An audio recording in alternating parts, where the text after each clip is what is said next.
Vous avez un nouveau message envoyé du passé.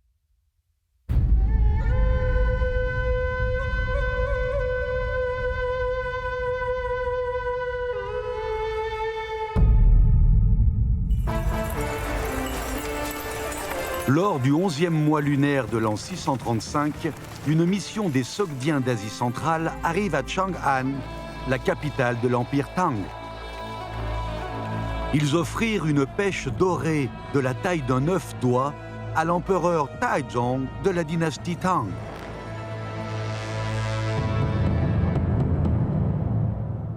Aujourd'hui, il est impossible de deviner le goût de ce fruit. Cependant, les objets luxueux introduits dans l'Empire Tang avec ce fruit brillent toujours du même éclat.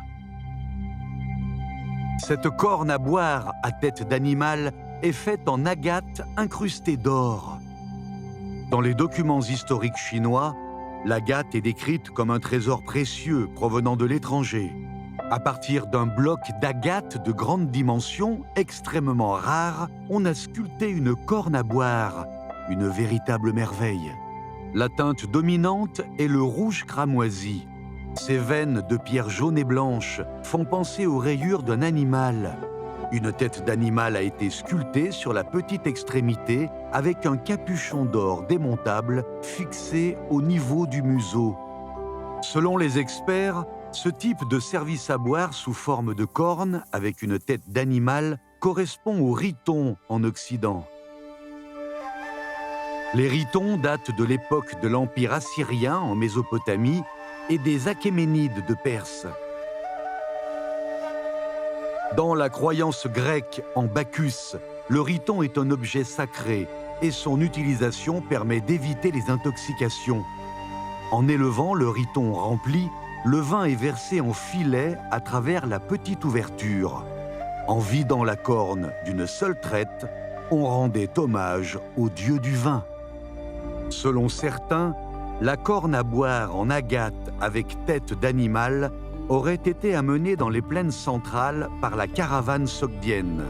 Ayant une passion pour le vin, les Sogdiens ont introduit dans l'Empire Tang les techniques viticoles et la culture du vin des contrées occidentales.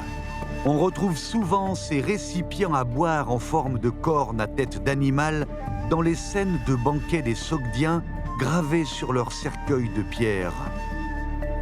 Avec le bon vin et ses récipients, des guépards de la chasse royale, des chiens de compagnie de la cour, des vêtements et aliments tartares de toutes sortes, des chevaux rares ainsi que des pierres précieuses ont été transportés par les Sogdiens depuis les États occidentaux.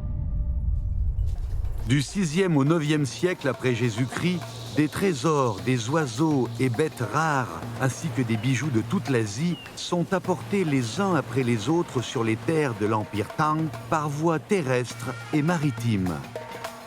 Hormis les Sogdiens, les Perses ont également amené ces produits. Ces nouvelles technologies et formes d'art, ces beautés exotiques, modernes, exquises et abstraites, ont tout de suite conquis les gens des Tang.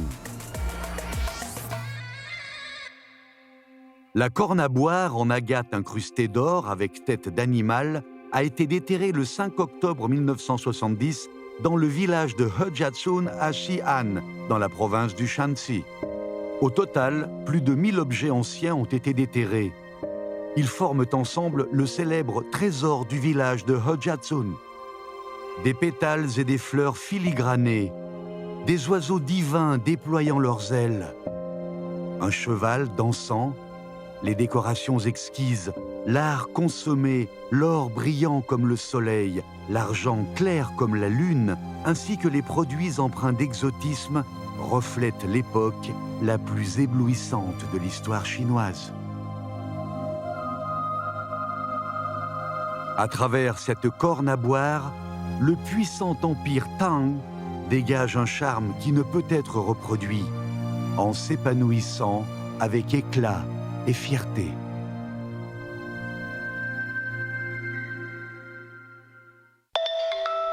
De nouveaux messages du passé attendent d'être lus.